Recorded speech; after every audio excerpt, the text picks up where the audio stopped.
Quiero darte las gracias, mi Señor, por el don que me das cada mañana, por los árboles, los pájaros y el sol, por la lluvia que azota en mi ventana. Quiero darte las gracias, mi Señor, por el don que me das cada mañana, por los árboles, los pájaros y el sol, por la lluvia que azota en mi ventana. Quiero darte las gracias, mi Señor, por los niños que has puesto en mi camino, por sus ojos que no saben del rencor, por la gracia que tras ellos yo percibo. Quiero darte las gracias, mi Señor, cada noche al terminar un nuevo día, por mis padres, por el pan, por el amor, por las pruebas que son fuente de alegría, por mis padres, por el pan, por el amor, por las pruebas que son fuente de alegría. Quiero darte las gracias, mi Señor, por el don que me das cada mañana, por los árboles, los pájaros y el sol, por la lluvia que azota en mi ventana. Quiero darte las gracias, mi Señor, por los niños que has puesto en mi camino, por sus ojos que no saben el rencor, por la gracia que tras ellos yo percibo. Quiero darte las gracias, mi Señor, cada noche al terminar un nuevo día, por mis padres, por el pan, por el amor, por las pruebas que son fuente de alegría, por mis padres, por el pan, por el amor, las pruebas que son fuente de alegría. Gracias, muchas gracias, mi Señor.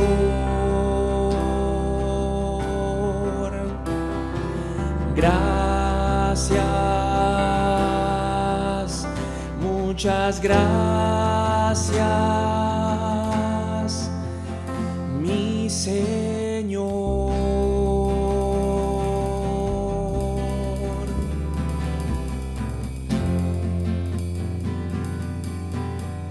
Gracias, Jesús, porque tu amor, Señor, es bueno para con nosotros. Gracias, Señor, por cada una de tus misericordias, Señor. Gracias, Jesús, porque podemos alabarte, Señor. Podemos acercarnos a ti y podemos alabar al Dios de nuestra vida. Gracias, Señor, por ese don. Gracias por ser nuestro galardón, Señor. Gracias por amarnos, Jesús. Te alabamos y te bendecimos, Señor.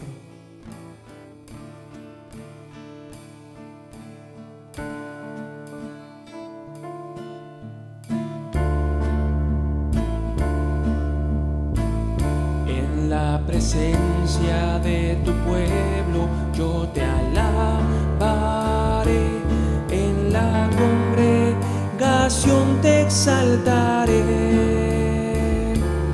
Hay poder cuando tu pueblo se junta a exaltar a su Dios en unidad. En la presencia de tu pueblo yo te alabaré, en la congregación te exaltaré. Hay poder cuando tu pueblo se junta a exaltar a su Dios en unidad. Con mis hermanos yo te exalto, con mis hermanos te alabaré. En la presencia de tu pueblo yo te alabaré, en la congregación te exaltaré. Hay poder cuando tu pueblo se junta a exaltar a su Dios en unidad. Con mis hermanos yo te exalto, con mis hermanos te alabaré. Yo me alegré con los que me decían, a la casa de Jehová iremos. Yo me alegré con los que me decían, a la casa de Jehová iremos. Yo iré a la casa de Jehová. Yo iré a la casa de Jehová. Yo iré. Yo me alegré con los que me decían, a la casa de Jehová iremos. Yo me alegré con los que me decían, a la casa de Jehová iremos. Yo iré a la casa de Jehová. Yo iré a la casa de Jehová. Yo iré a la casa de Jehová. Yo iré. Hay victoria, hay victoria, hay victoria en el nombre del Señor. Hay victoria, hay victoria, hay victoria en el nombre del Señor. No podrá el enemigo vencer a nuestras almas, porque hay victoria, hay victoria, hay victoria en el nombre del Señor. hay victoria, hay victoria, hay victoria en el nombre del Señor. Hay victoria, hay victoria, hay victoria en el nombre del Señor. Hay victoria, hay victoria, hay victoria en el nombre del Señor. No podrá el enemigo vencer a nuestras almas, porque hay victoria, hay victoria, hay victoria en el nombre del Señor. Hay victoria, hay victoria, hay victoria en el nombre del Señor. No puede estar triste un corazón que alaba a Cristo. No puede estar triste un corazón que alaba a Dios. No puede estar triste un corazón que alaba a Cristo. No puede estar triste un corazón que alaba a Dios. Yo canto con gozo, alabo a mi Cristo. No puede estar triste un corazón que alaba a Dios. Yo canto con gozo, alabo a mi Cristo. No puede estar triste un corazón que alaba a Dios. No puede estar triste un corazón que alaba a Cristo. No puede estar triste un corazón que alaba a Dios. No puede estar triste un corazón que alaba a Cristo. No puede estar triste un corazón que alaba a Dios. Yo canto con gozo, alabo a mi Cristo. No puede estar triste un corazón que alaba a Dios. Yo canto con gozo, alabo a mi Cristo. No puede estar triste un corazón que alaba a Dios. Yo canto con gozo, alabo a mi Cristo. No puede estar triste un corazón que alaba a Dios. Yo me alegré con los que me decían: a la casa de Jehová iremos. Yo me alegré con los que me decían: a la casa de Jehová iremos.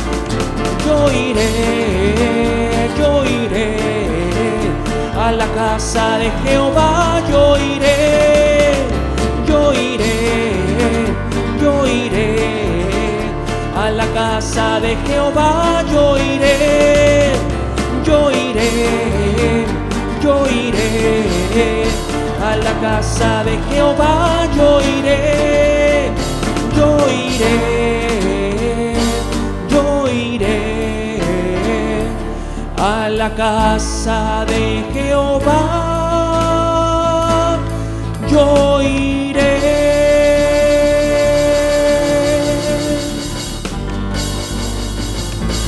Yo iré.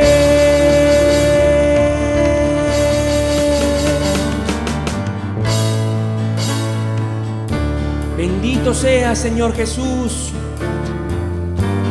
Alabamos hoy, Señor, tu precioso nombre, porque estás con nosotros, Señor, porque tu mano vemos, Señor Jesús. Bendito sea, Señor. Alabamos hoy, Señor, tu santo nombre, Jesús.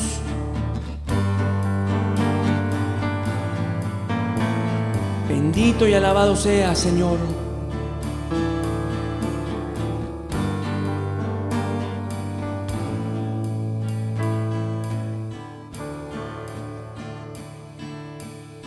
Hoy queremos alabarte, Señor, porque eres precioso para nosotros, Jesús. Porque eres inigual, Señor, en nuestras vidas. Porque no hay nadie como tú, Señor Jesús. Porque eres hermoso, eres fiel. Eres nuestro Dios verdadero.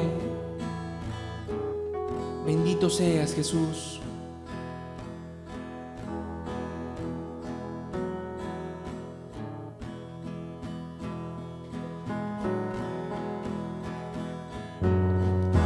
Tu misericordia es mejor que la vida.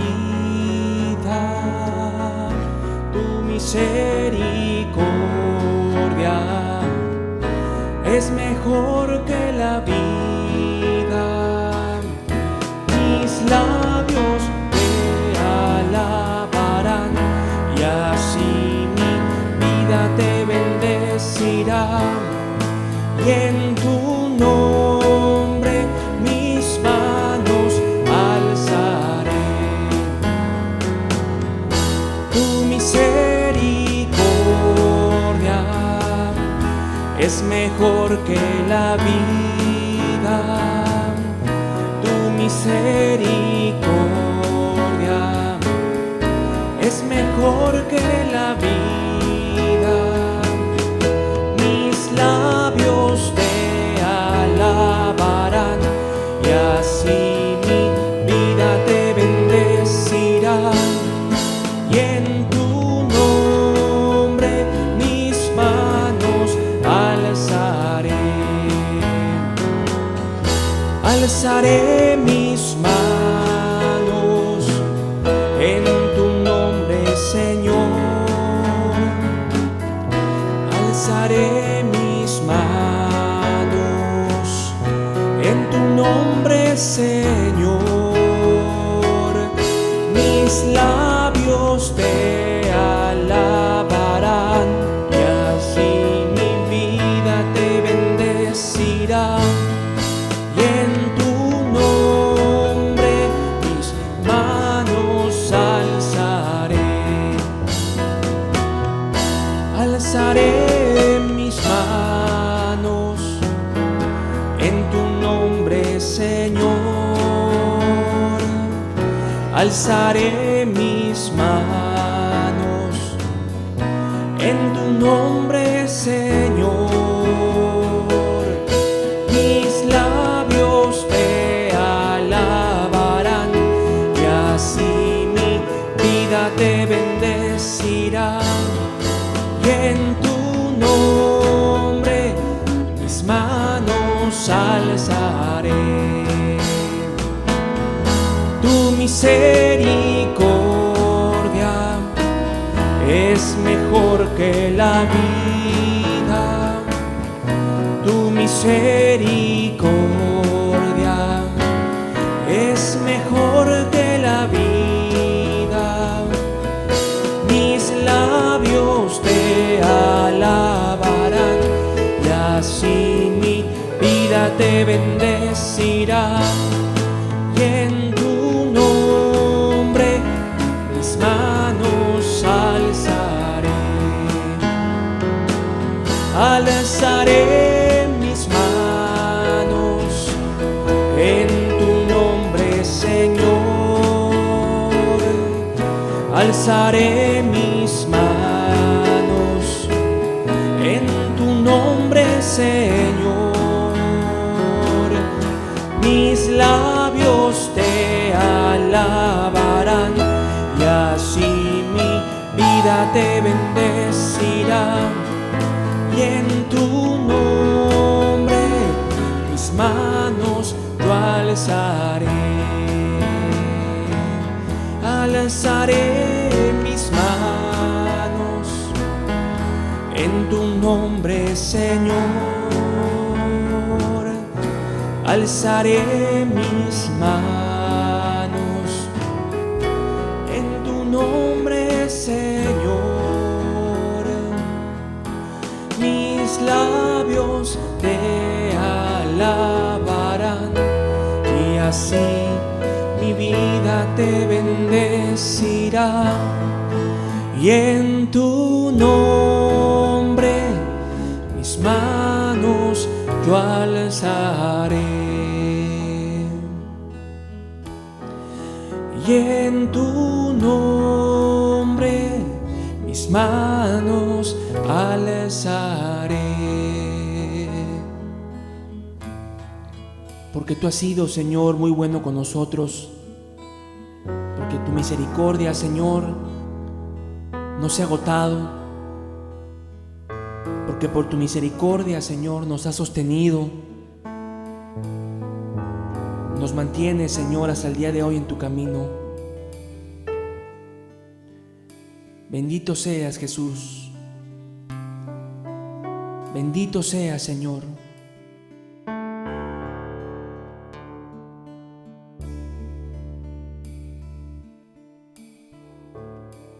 Hay momentos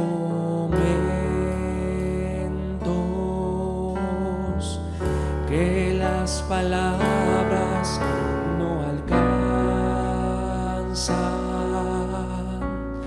para decirte lo que siento.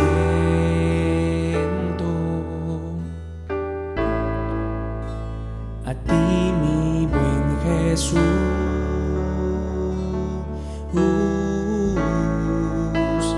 hay momentos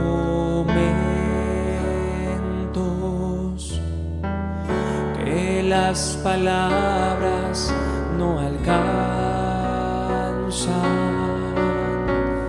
para decirte lo que siento.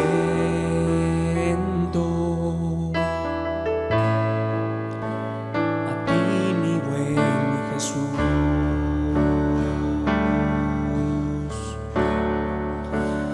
te agradezco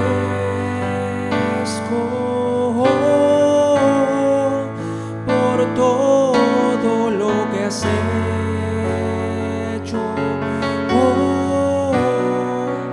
por todo lo que haces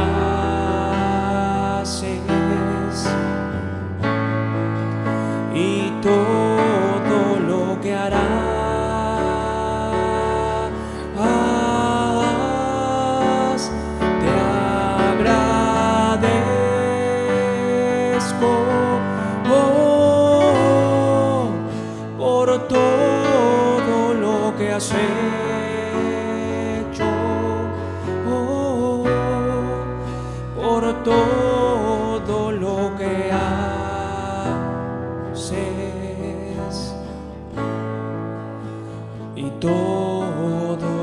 harás. Te agradezco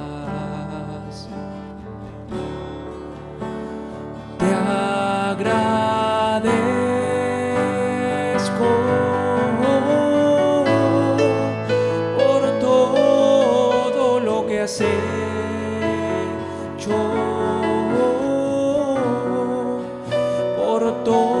todo lo que haces y todo lo que harás.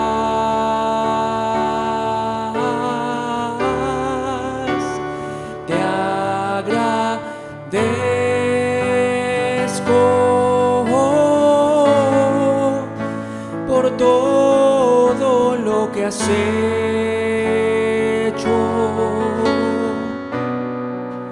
por todo lo que haces y todo lo que harás.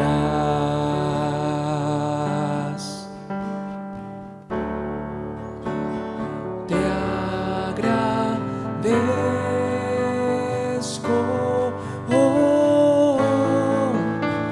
por todo lo que has hecho,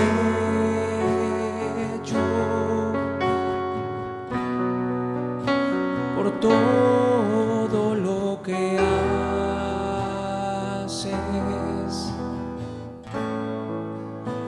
y todo lo que harás.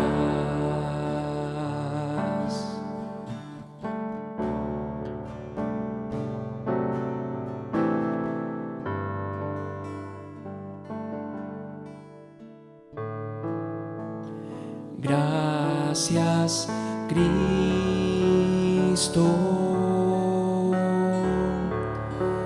Gracias, Cristo. Gracias, Cristo. Gracias, Cristo.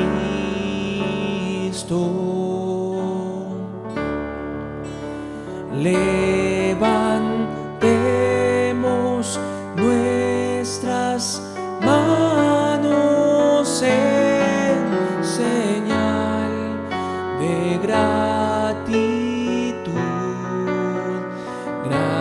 Gracias, Cristo.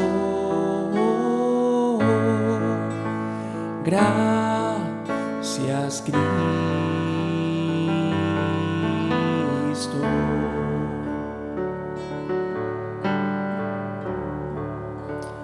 Gracias, Cristo.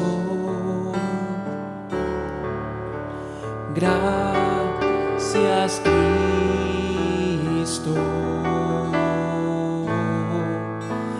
Gracias, Cristo. Gracias, Cristo.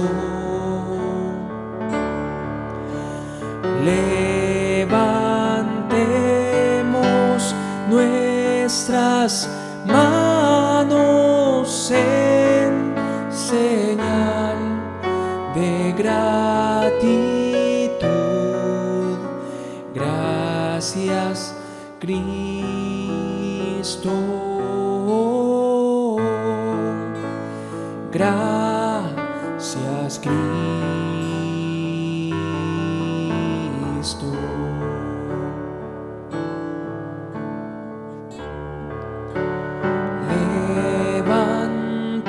Levantemos nuestras manos en señal de gratitud. Gracias, Cristo.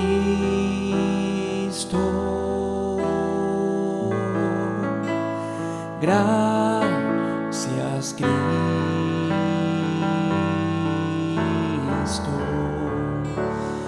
Levantemos nuestras manos en señal de gratitud. Gracias, Cristo. Gracias, Cristo. Levantemos nuestras manos en señal de gratitud. Gracias, Cristo. Gracias, Cristo.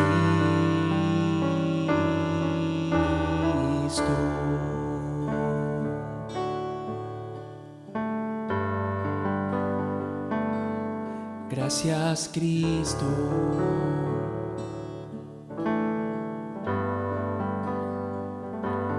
Gracias, Cristo.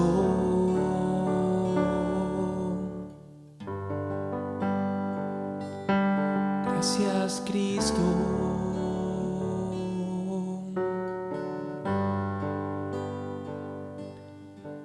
Gracias, Cristo, por tu amor.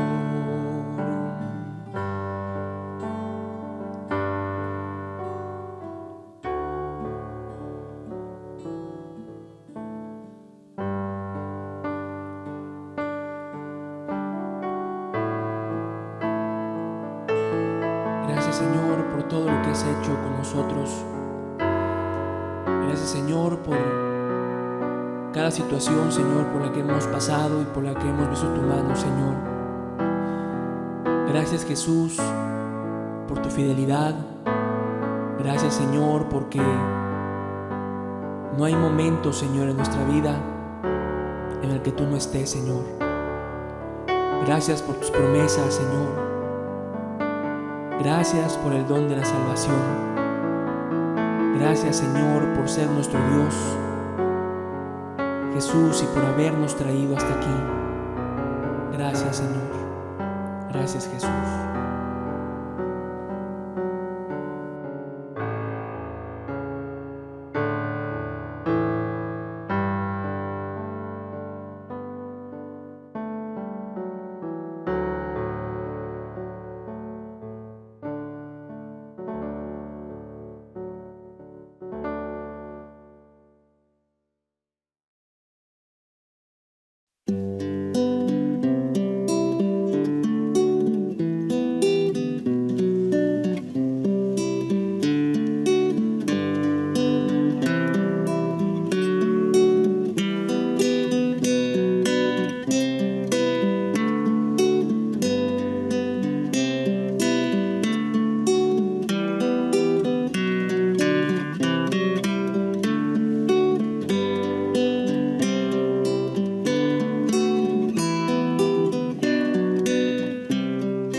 Muy buenos días, que Dios te bendiga muchísimo en este día.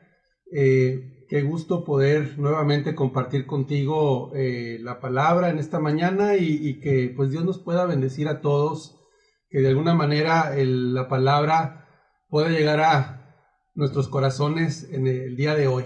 Vamos a comenzar la reunión de este día tan especial que Dios ha preparado y quiere bendecir de antemano. Hoy queremos compartir el siguiente tema. Vamos a dar continuación al tema que se compartió la semana anterior o en el video anterior, que el día de hoy lo hemos titulado ¿Cómo obtener una santidad de corazón? ¿Cómo obtener una santidad de corazón? La video anterior era ¿qué es tener una santidad de corazón? ¿Sí? Ahora vamos a estudiar cómo la podemos obtener, cómo podemos nosotros obtener una santidad de todo corazón. Y bueno, pues como siempre vamos a pedir que Dios nos ayude, que Dios nos hable en esta mañana. Sobre todas las cosas, Señor, que tú toques a cada uno de los corazones, Señor. Aquella persona que está buscando tener una santidad de corazón o está buscando su salvación, que el día de hoy tú le des luz, entendimiento, Señor, y sobre todo la dirección para que Él se vuelva a ti de todo corazón, Señor. Señor, y por otro lado, para cada hermano o hermana, Señor, que están escuchando este mensaje, que sean edificados, instruidos en la palabra, en el nombre de Jesús. Te doy gracias. Amén.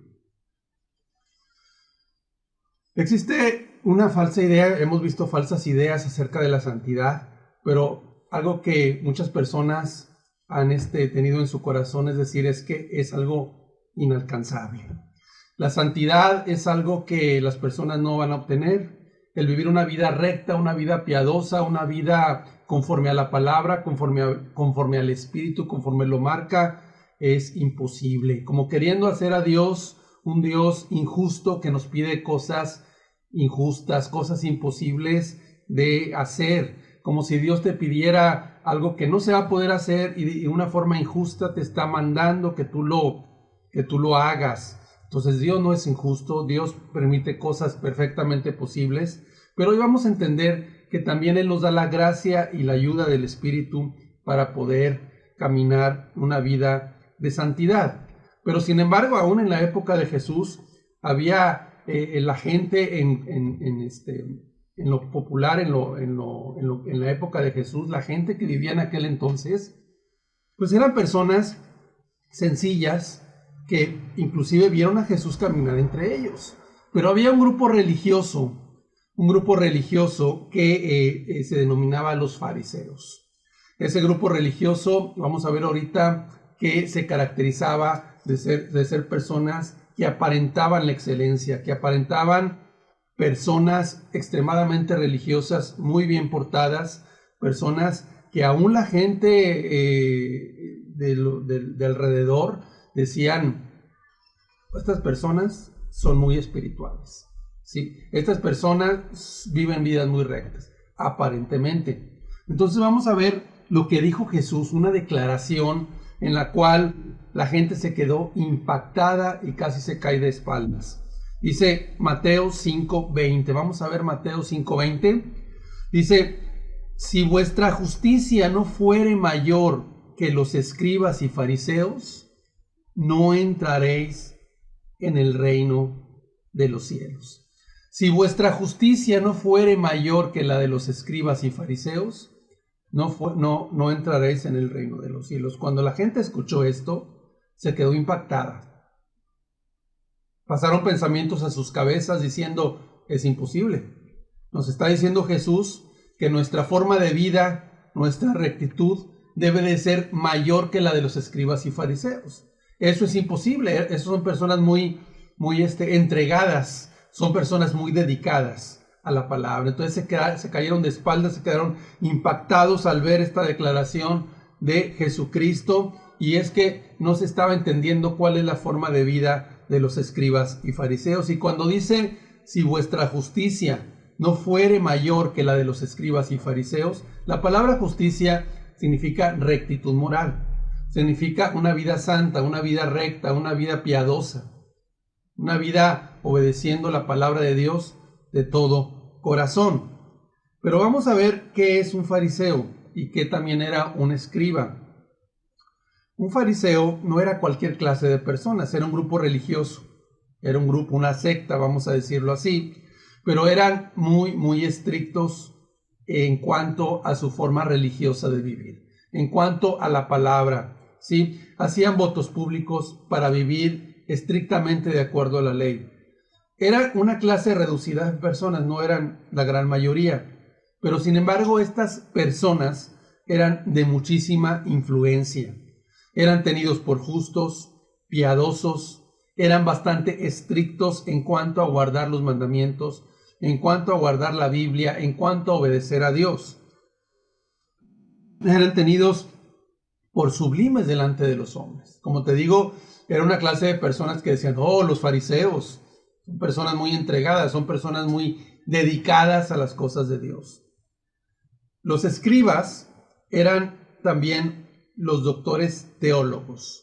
Eran los escribas, los profesionales de la Biblia, los profesionales de la ley. Tanto los escribas como los fariseos iban al templo de Jerusalén o a las sinagogas y allí enseñaban. Era característico de que les gustaba hacer oraciones largas, reuniones públicas donde sus oraciones eran largas. Ellos estudiaban las escrituras con mucha seriedad. Los escribas y los fariseos eran personas dedicadísimas al estudio de la Biblia. También era gente muy controversial. Tenían diferentes opiniones las personas con respecto a ellos, pero la Biblia era algo bastante serio para ellos. La Biblia era algo muy importante. Eran personas bastante estudiosas, diezmaban estrictamente, daban limosnas, eran dedicadísimos y sacrificiales para hacer evangelismo. ¿Te puedes imaginar?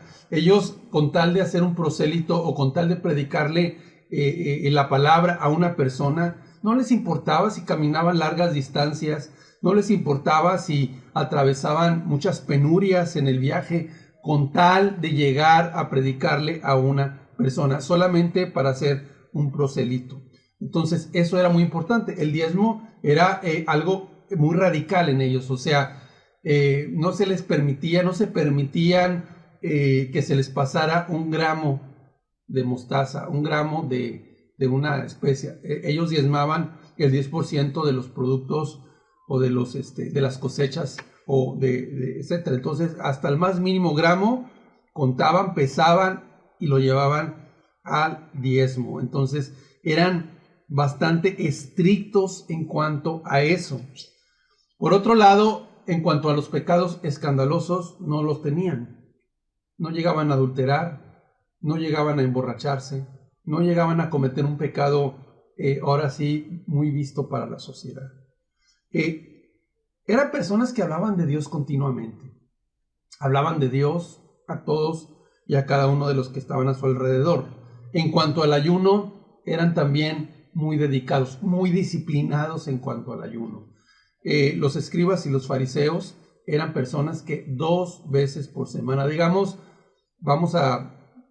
para dejar un ejemplo, supongamos que el martes y el jueves o el martes y el viernes era, digamos, ayuno de cajón. Y los días los estoy poniendo por suposición, pero 2 veces por semana están realmente para ayunar. Era algo que era una disciplina en cuanto a la Biblia, en cuanto al ayuno, en cuanto a hacer un prosélito, en cuanto a estudiar, a orar.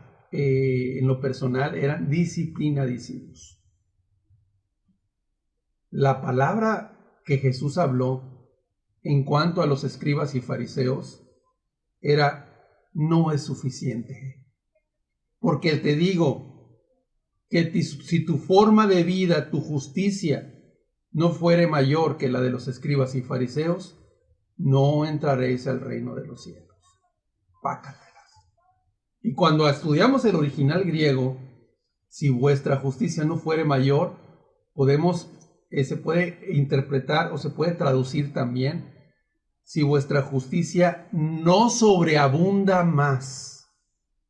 O sea, aquí nos queda más claro la demanda del Señor Jesús. La multitud se vio sorprendida por esa declaración de Cristo. El problema, vamos a entenderlo mejor, a qué se refería Jesús con respecto a que no abundara más la vida tuya en cuanto a rectitud que la vida de un fariseo. El problema de los fariseos es que todo era externo. Estaban desprovistos de amor y misericordia. Tenían una apariencia de piedad, se apartaron de los pecados escandalosos y el corazón, lo interno del corazón, lo que hay de adentro, la codicia, la lujuria, todo eso lo tenían. Entonces cuando Jesús te dice que tu justicia debe de ser mayor que la de los escribas y fariseos, te está diciendo, lo que yo quiero es un corazón que me ame. Y cuando hay un corazón que ama a Jesús, cuando amas a Jesús de todo corazón, y cuando volteas tu corazón, esto es, cuando hablo de corazón, estoy hablando de tu cariño, de tu voluntad, de tus sentimientos, de todo tu ser, de todas tus fuerzas, voltearlas para amar a Cristo por sobre todas las cosas.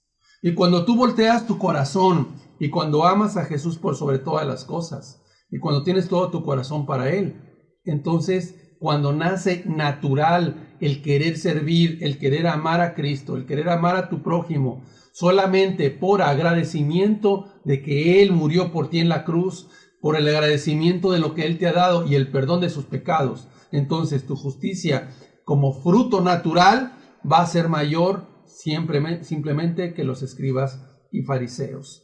El anhelo de Dios es que tu corazón se voltee a Él, para vivir una vida práctica, piadosa, una vida de santidad para Dios.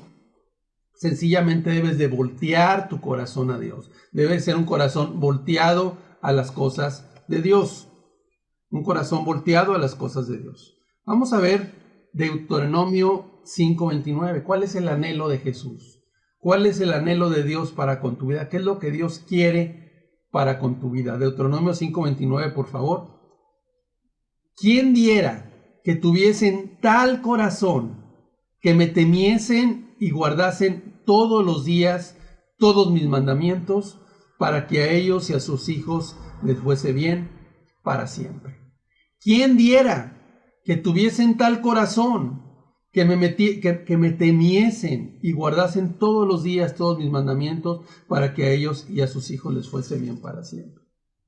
O sea, el anhelo de Dios, ¿sí?, es que tu corazón sea otro, ¿sí? Que tú realmente entiendas que ese corazón que tú tienes el día de hoy es un corazón de piedra, es un corazón duro, es un corazón rebelde, es un corazón que te has volteado completamente a Cristo. No importa si escuchas el mensaje, no importa si lees la Biblia, mientras no tengas tú el perdón de tus pecados, la salvación, tu corazón es un corazón de piedra, es un corazón rebelde, ¿sí? Entonces, lo que Dios quiere es que tu corazón sea transformado. Por una parte, usted debe de buscar, humillarse delante de Dios, y Dios va a cambiar su corazón, va a convencerlo. Pero, ¿quién diera que tuvieses ese corazón? Para que me temieses. Vamos a ver el temor de Dios. ¿Qué significa que tú le puedas temer a Dios para vivir una vida de santidad? Y que guardasen, no un día, no nada más un mes, sino el resto de tu vida, todos los días. Un mandamiento, 2 mandamientos, no, todos mis mandamientos. Y cuando hablamos de todos mis mandamientos, habla de un corazón que quiere amar y temer a Dios, para que les vaya bien a ti y a tus hijos. O sea, a la descendencia. Está hablando ya de una vida de que esa vida de rectitud, esa vida de piedad, le va a ir bien a tus hijos. Le va a ir bien a tus hijos. Cuando una persona vive una vida de piedad, es un gran testimonio. Es un gran testimonio para Dios. Había una familia que era muy conocida en su entorno. Era una familia bastante piadosa, muy justa, una vida que dieron un testimonio en el poblado donde vivían en los Estados Unidos. Esta familia tenía un buen número de hijos, pero era una vida que se entregaron a sus hijos, educaron a sus hijos. La vida familiar que tú podías percibir en esta familia era una vida de amor, de calidez. Había estudio de la palabra, los hijos conocían la palabra. De hecho, cuando visitaban a algún visitante, les tocaba la puerta, salían los hijos a querer ayudar a esa persona, a querer de alguna manera hacerle misericordia a esa persona, apoyarla, darles alimentos, etcétera. Salía otro hijo y le entregaba un folletito y le compartía algo de lo que es la vida en Jesús. Esta familia tenía reuniones familiares preciosísimas donde estaba la presencia de Dios, donde la presencia de Dios gobernaba en esa familia. Fue tal el impacto que los vecinos conocían la familia, la conocían, sabían el testimonio que ellos estaban dejando, el de la tienda, el del mini súper, el de la ferretería, el de todos los alrededores. Conocían, es que ellos son diferentes. Era un impacto que estaban dejando, era una luz. Sus hijos, ellos, la vida de oración que tenían, el cómo compartían la palabra con tanto amor, con tanta vida que lo respaldaba, el testimonio que lo respaldaba. En una ocasión una persona fue a buscarlos para saber un poquito más de ellos y apenas llegó a las afueras de la ciudad o del poblado y pues no sabía exactamente dónde vivían. Quería vivir la experiencia de conocer a estos padres de familia, a estos hijos y pasar un rato con ellos y ser bendecidos de ellos. Y entonces pues preguntó esta persona y le dijo: oye, ¿conoces a la familia tal? No voy a decir el apellido, a la familia. ¿La conoces? No, hombre, ya desde lejos, desde las orillas de la ciudad. Claro que sí, mira, te vas por aquí, por allá, vas a llegar ahí. Conozco perfectamente, son muy conocidos por todos esa familia. Y fue preguntando y todo el mundo conocía a la familia, una familia cristiana. Cuando llegaron, verdaderamente cuando llegó esta persona, la calidez y el amor que la recibió la familia, la hospitalidad, donde se despojaron de su casa para poder recibir a esta persona, para tener una hospitalidad en la cual, mira, te damos todo lo que tenemos. Lo trataron como un rey a esta persona que los visitaba y se quedó impactadísimo el testimonio de amor que había en esta persona. ¿Qué es lo que te estoy describiendo? Una familia piadosa, una persona piadosa que amó a Dios con todo su corazón, ¿sí? Y dice, volvieron y temieron a Dios con todo su corazón, y no solamente ellos, sino a sus hijos también. La esposa, los hijos, una familia muy feliz que ama y que quiere servir y dar testimonio de Jesús en todos sus alrededores, que daba testimonio de Jesús. ¿Quieres tú vivir una vida de santidad, una vida piadosa, una vida recta? La pregunta es, ¿cómo obtener la verdadera santidad? ¿Cómo obtener la verdadera santidad? Y vamos a ver también algunos puntos, cómo lo podemos obtener. Lo primero que quiero platicar contigo es, ¿eres salvo? ¿Realmente Dios ha perdonado tus pecados?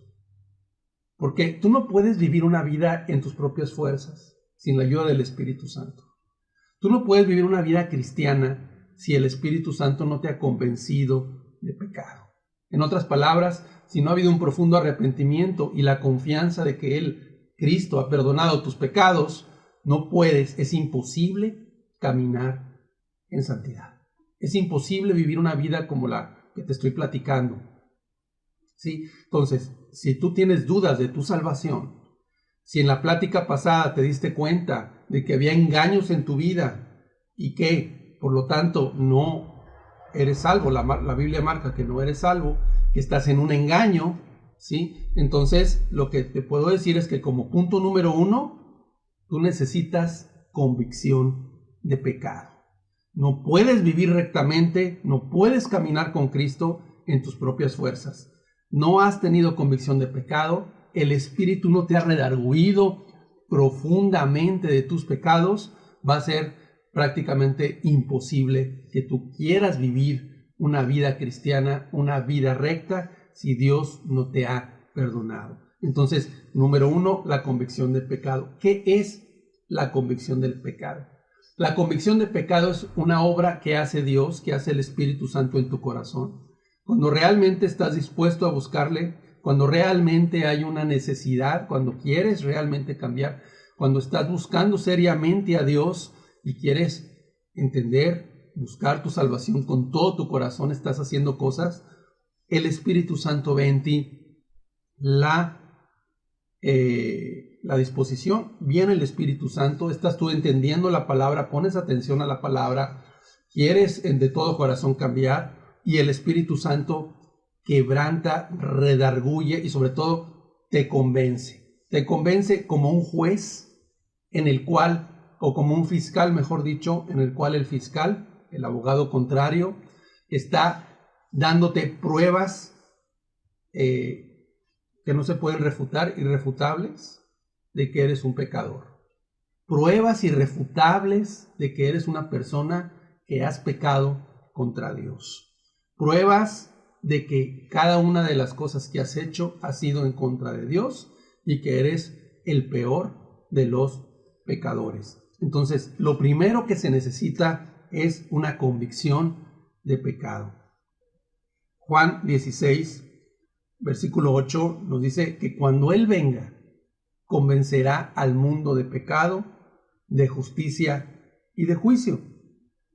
Cuando Él venga, convencerá al mundo de pecado, de justicia y de juicio. Tú no puedes vivir una vida de santidad si el Espíritu Santo no ha venido en ti. Ahora, esto lo hace el Espíritu Santo. Tú no lo puedes hacer en tus propias fuerzas, ¿sí? Pero si hay una vida ligera en ti, una vida desinteresada en la palabra de Dios, eres ligero, no eres serio para buscar a Dios, el Espíritu Santo nunca te va a convencer y por lo tanto no vas a poder ser salvo.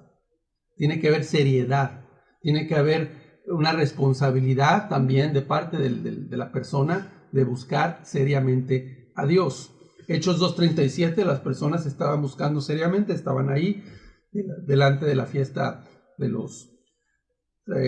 Pentecostés y pues Dios los quiso tocar cuando predicó Pedro. Hechos 2:37 dice, al oír esto, se compungieron de corazón y dijeron a Pedro y a los otros apóstoles, varones hermanos, ¿qué haremos?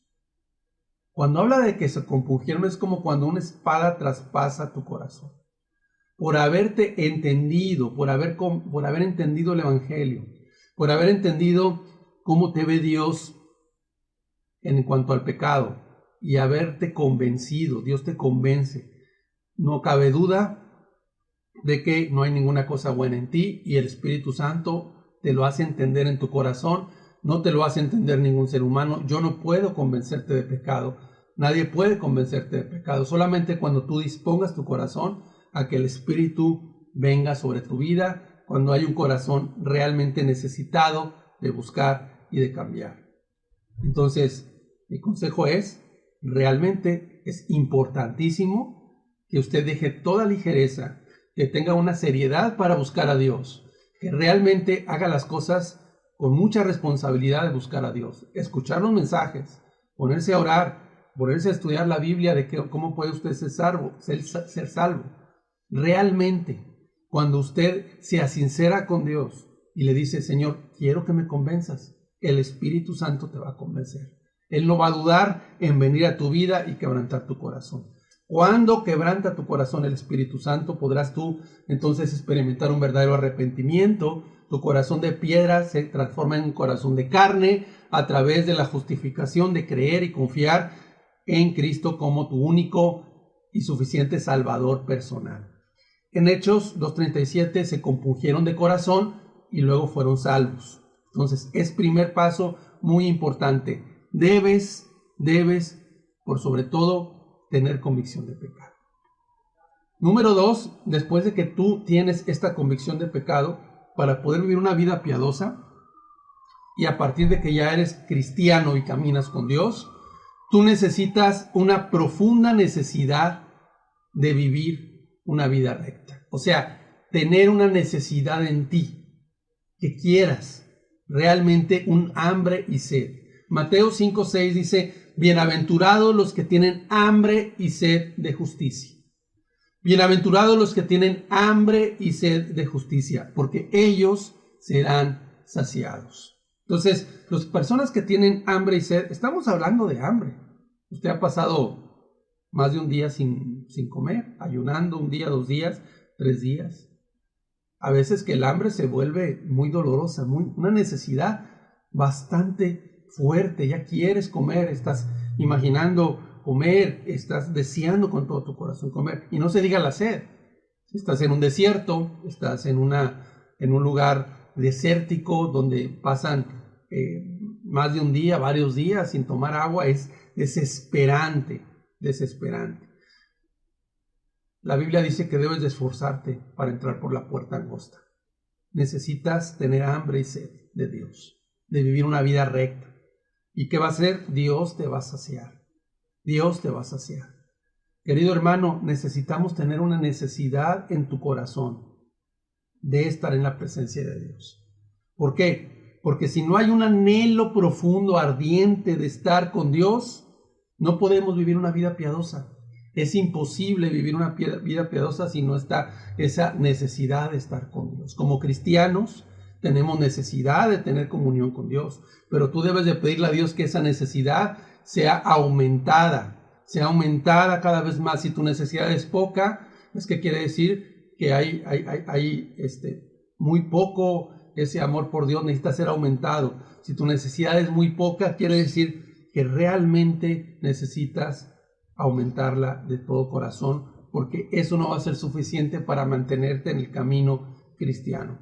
El Salmo 84, versículo 1 al 3, dice, cuán amables son tus moradas, oh Jehová de los ejércitos. Cuán amables significa cuán deseables, cuán preciosas, preciosas son tus moradas. ¿Y cuáles son sus moradas? En el Antiguo Testamento era ir al tabernáculo y al lugar donde estaba Dios. Ahora como cristianos es ese tiempo devocional en el cual nosotros podemos acercarnos y decir, Señor, te necesito. Estoy aquí delante de ti.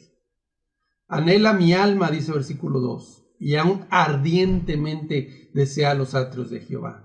Mi corazón y mi carne cantan al Dios vivo. Un corazón, una necesidad, un anhelo fuerte de querer estar con tu Dios. Un anhelo fuerte y ardiente de querer estar en la presencia de Dios, en un devocional, en un rato, una hora de estar ahí con Dios, en una comunión con Dios. Y dice, ahí voy a poder cantarle a Dios, ahí voy a poder decirle, Señor, te necesito, me siento así, necesito orar, porque sin tu presencia no voy a poder caminar contigo, no voy a poder vivir una vida de santidad. Y si no vivo una vida recta, no puedo ser cristiano, no puedo realmente servirte como tú deseas. Porque mejor es un día en tus atrios que 1000 fuera de ellos. ¿Qué significa? Que 1000 veces estar en la presencia de Dios que fuera de la presencia de Dios. ¿Sí? Fuera de la presencia de Dios todo es vano. Fuera de la presencia de Dios es un gran vacío que no vas a poder llenar. Mejor es estar en esa comunión con Dios. Mejor estar en ese rato de orar, de estar en su presencia, de cantar, de estudiar la Biblia, de estar junto a Él y decir, Señor, te necesito, quiero estar contigo, estar aquí en tu presencia, donde puedo saber que puedo entrar al lugar santísimo, puedo saber que tú me escuchas, de que tú aprecias mis oraciones, aprecias y amas mi alma y puedo yo estar junto a ti. Esa es la presencia de Dios. Y solamente las personas espirituales, las personas salvas, las personas que están caminando en salvación pueden decirte o pueden haber experimentado esto.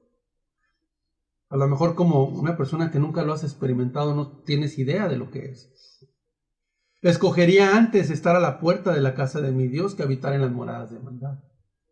En otras palabras, había un portero en el tabernáculo o en el templo.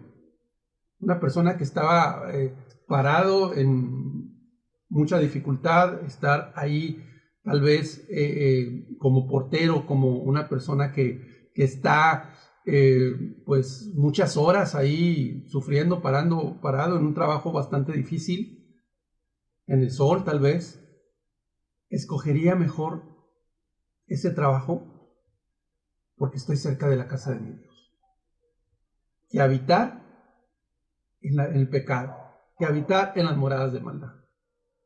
Quisiera antes mejor tener ese oficio, aunque sea muy sencillo, pero muy difícil, pero muy complicado, muy físicamente muy extenuante. Quisiera ese. ¿Por qué? Porque estoy en la presencia de mi Dios. Escogería antes cualquier cosa tener ese tiempo de devoción, ese tiempo de oración, que caminar fuera de él. Número 3, otro punto para poder caminar y vivir una vida piadosa, necesitas también una dependencia de Dios, no solamente una necesidad, también una dependencia. Depender de Dios en oración. Una dependencia. Veíamos el caso de Daniel en el capítulo 6, el estudio anterior, y hablábamos cómo él fue un hombre que vivió en santidad y que estuvo dispuesto aún en las cosas más pequeñas pararse por Dios para no pecar contra Dios. Pero cuando él vivió una vida de oración, una vida de devocional, de estar orando y rogando ante Dios, no le pudieron encontrar ninguna tacha, ninguna situación que le pudieran acusar los gobernantes que tuvieron envidia de él, porque se le había puesto como un alto funcionario de gobierno, y el imperio persa, el emperador Darío de Media, quería ponerlo como uno de los más altos, tal vez el segundo en todo el imperio, gran imperio mundial en aquella época. Había muchos gobernadores, nos dice el capítulo 6 de Daniel, que estaban bastante envidiosos por esa situación y quisieron encontrarle una tacha, una falla, algo que él lo estuviera haciendo mal, para poder acusarlo delante del emperador, delante del rey, y poderlo echar al foso de los leones. Al no encontrar nada, porque vivía una vida santa, una vida recta, una vida irreprensible, decidieron acusarlo en contra de sus deberes espirituales. Decidieron emitir una ley que no se pudiera orar a nadie, solamente ante el rey, ¿verdad? Entonces, ¿qué es lo que hacía Daniel? Abría sus ventanas, y él era un hombre que anhelaba estar en los atrios, en la presencia de Dios. Y él 3 veces al día, dice en Daniel 6:11, vamos a ver de Daniel 6:11. Entonces se juntaron aquellos hombres y hallaron a Daniel, dice, orando y rogando en presencia de Dios. Orando y rogando. Orando por su vida, orando por otras personas, orando para poder ser de bendición en el trabajo que se encontraba, para poder desempeñar su trabajo correctamente, rectamente, para poder ser de testimonio en su trabajo, orando y rogando delante de Dios, en ruego y súplica por las personas que estaban a su alrededor. Y dijo, yo no voy a dejar de hacer esto. Yo no voy a dejar de hacer esto. Así es que no se puede vivir una vida recta sin una vida de oración. Ahora, ¿quién es el máximo ejemplo que tenemos en la Biblia? ¿Quién es el máximo ejemplo de una vida recta y pura delante de Dios? Pues es el mismo Jesús. El mismo Jesús es el ejemplo máximo que podamos tener, es el máximo ejemplo, y quiero decirte que Jesús vivió su naturaleza también humana. Así es como tenía una naturaleza divina, donde él podía convertir las piedras en pan si él quisiera. Una naturaleza divina, si él quisiera podría hacer venir ángeles, sacar fuera demonios, muchos milagros que él hacía, pero sin embargo, él decidió caminar principalmente en su naturaleza humana, con sus tentaciones, como todos tenemos tentaciones, para demostrar que él puede, como humano, no como Dios, poder soportar las tentaciones y vivir una vida recta, limpia y sin pecado. ¿Sí me explico? O sea, esto es para quitarnos la idea de decir, bueno, es que era Dios, como dice la mayoría de las personas. Es que sí, él era una persona que era Dios, pues como Dios, por eso pues vivió sin pecado. No, Él lo hizo voluntariamente en su naturaleza humana. En Hebreos 4:7 dice, y Cristo, en los días de su carne, ofreciendo ruegos y súplicas con gran clamor y lágrimas al que le podía librar de la muerte, fue oído a causa de su temor reverente. Y aunque era hijo, por lo que padeció, aprendió la obediencia, y habiendo sido perfeccionado, vino a ser autor de eterna salvación para todos los que le obedecen. Dice que habiendo sido perfeccionado, vino a ser autor de eterna salvación para todos los que le obedecen. En otras palabras, era en los días de su carne, él vivía una vida de ruegos y súplicas, con gran clamor y lágrimas. Era lo que él dependía mucho de Dios para poder vivir la vida que vivió, una vida de amor, de misericordia, de entrega. Y si él nos puso ese ejemplo, entonces nosotros como cristianos, como seguidores de Cristo, debemos de seguir su ejemplo. El punto número siguiente, el punto número 4 que vamos a ver para poder tener una vida piadosa es temor a Dios. No debes de faltar el temor a Dios en tu vida. No debe de faltar el temor a Dios en tu vida. Para vivir una vida piadosa, una vida recta, como cristiano, no debe faltar el temor a Dios. Cuando una persona se llega a apartar, cuando una persona se llega a apostatar, porque perdió primeramente esa devoción a Cristo, esa fe, perdió la fe, pero también perdió su dependencia de Dios, empezó a ser ligero con el pecado, no atendió a los llamados del Espíritu, no quiso atender a los llamados del Espíritu y llegan a apostatar, esto es, apartarse del Dios vivo, a vivir una vida impía. Normalmente este tipo de personas viven vidas 7 veces peores que cuando antes de convertirse. Si antes era una persona adúltero, ahora va a ser, no sé, peor, inmoral sexualmente, de lo peor que te puedas imaginar.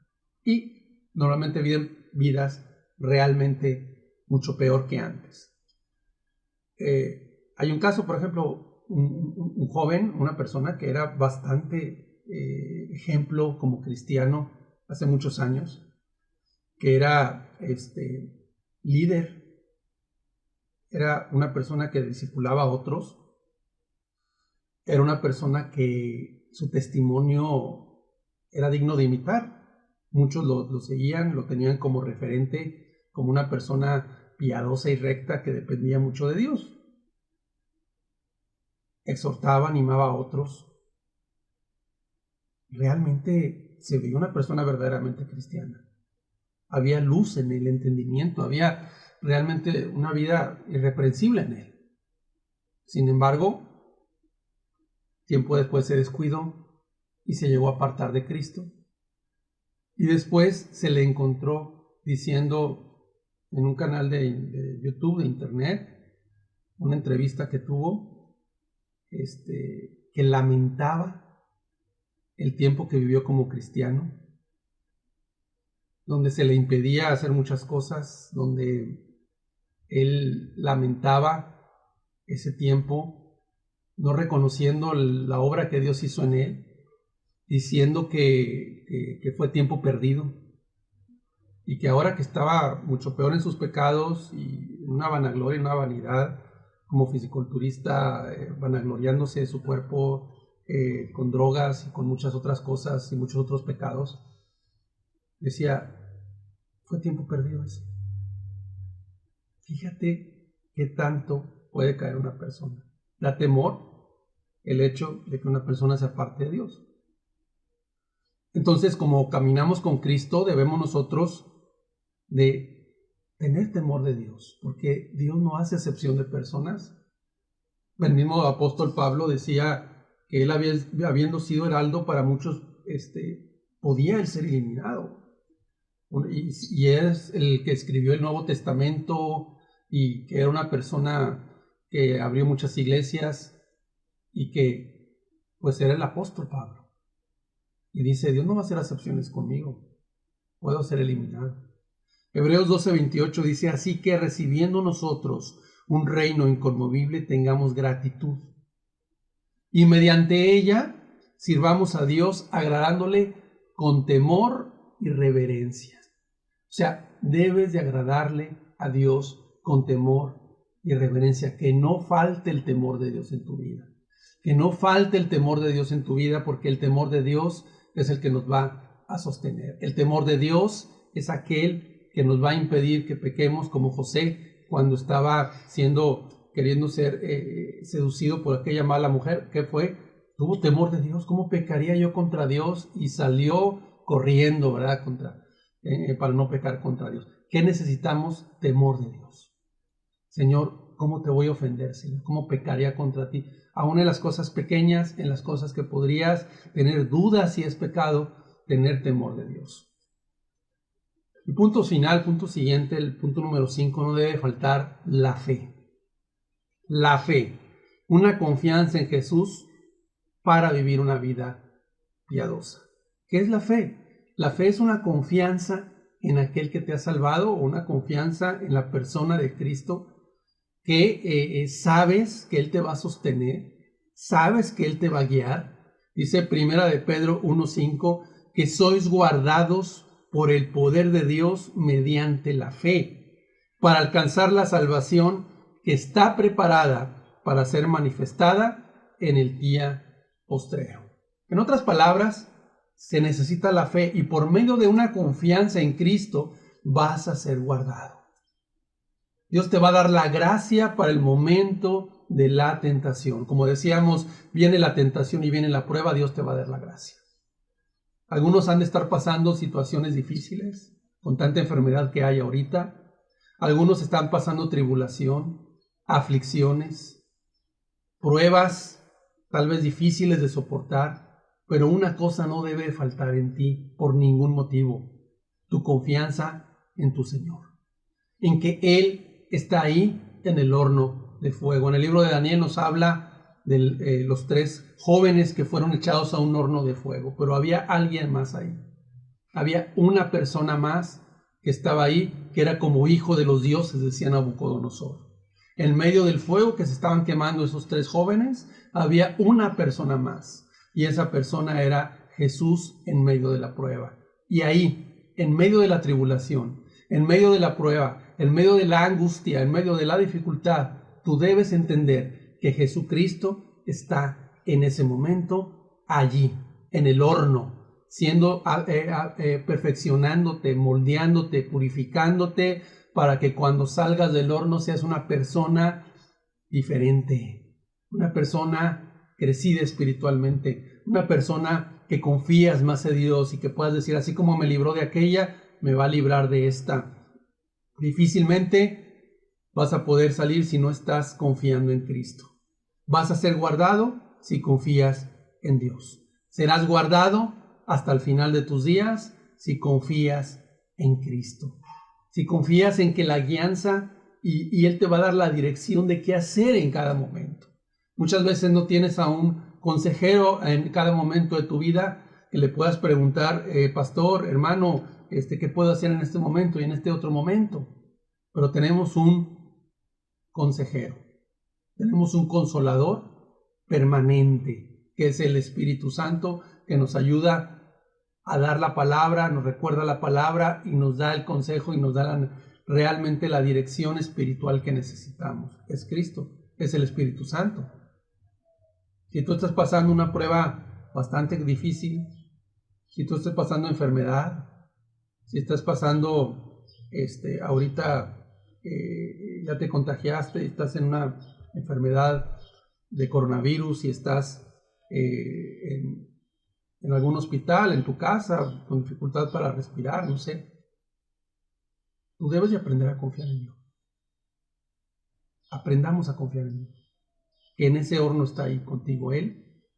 En esa prueba de fuego está ahí con Él. Si no eres convertido y estás con esta enfermedad, tú debes entender que Dios lo ha permitido. Dios lo ha permitido para que abras tu corazón y puedas en esa enfermedad decirle, Señor, aquí estoy. Empieza con el primer paso en mi vida, que es, ayúdame a convencerme de mis pecados, ayúdame a confiar en ti, en tu salvación. Él, la confianza, va a ser lo único que te va a sostener. En el día de la prueba, en el día de la tentación, en el día de la persecución, en el día que estemos atravesando. Termino diciéndote que es importante, no solamente importante, es vital que vivas una vida recta y limpia delante de Dios, siendo testimonio. Ya basta de tanta religiosidad que hay afuera. Ya basta de tantos falsos testimonios, tantos falsos cristianos, tantos falsos pastores, gente que ha dado pésimo testimonio de Cristo, y Dios quiere levantar remanentes, quiere levantar personas, familias como la que te platiqué al principio, donde la gente, los padres sean piadosos y que enseñan a sus hijos, familias que realmente quieran amar a Dios con todo tu corazón.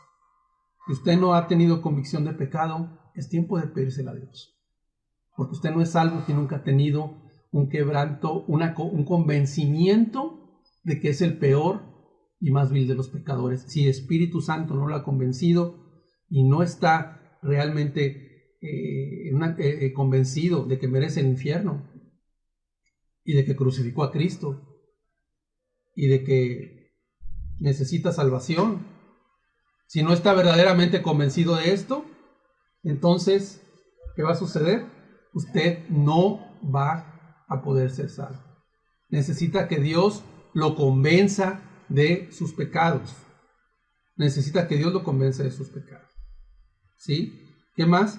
Si usted no tiene una necesidad de buscar a Dios, una necesidad de una vida recta, ¿sí? Si usted no tiene esa necesidad, pues usted pídale a Dios que se la dé, porque no va a poder vivir una vida recta si usted no lo tiene una dependencia de Dios.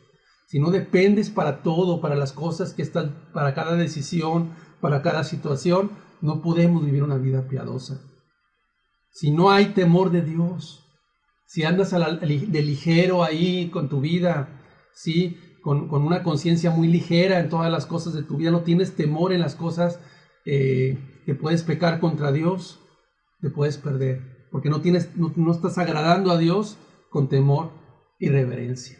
Y finalmente, si no hay una confianza y andas dudando, eres una persona que dudas, eres una persona que andas deprimido ahí en cuanto a la fe, que ya andas diciendo, ya quién sabe si Dios esté conmigo, ya Dios se apartó, ya Dios me abandonó, ya Dios no me escucha la oración. O si eres una persona que no tienes fe para salvación y dices, realmente Dios no me va a ayudar a dejar mis pecados, es imposible arrepentirme. Si no tienes fe, mira, imposible que puedas acercarte a Dios, porque sin fe es imposible agradar a Dios. Vamos a orar. Padre, que el día de hoy este mensaje, Padre, pueda redarguir en lo más profundo de los corazones, Señor. Y que, Padre, tú levantes vidas rectas y piadosas, vidas que, Padre, sean realmente piadosas en el nombre de Jesús. Te lo pido en el nombre de Cristo, Padre, ayúdanos, Señor. Y ayuda a que realmente cada uno, Señor, pueda dar un testimonio vivo de Cristo. En el nombre de Jesús, amén. Que Dios te bendiga. Estamos terminando esta reunión. Te invito a que sigas escuchando las predicaciones que siguen, las que se publican cada domingo en el canal, lo que se publica aquí también en YouTube. Te invito a que sigas escuchando todo el material que tenemos y que pues de alguna manera no te pierdas y busques a Dios con todo tu corazón. No te pierdas de los mensajes que estamos transmitiendo. Que Dios te bendiga. Terminamos la enseñanza y que sea de bendición para ti. Hasta pronto.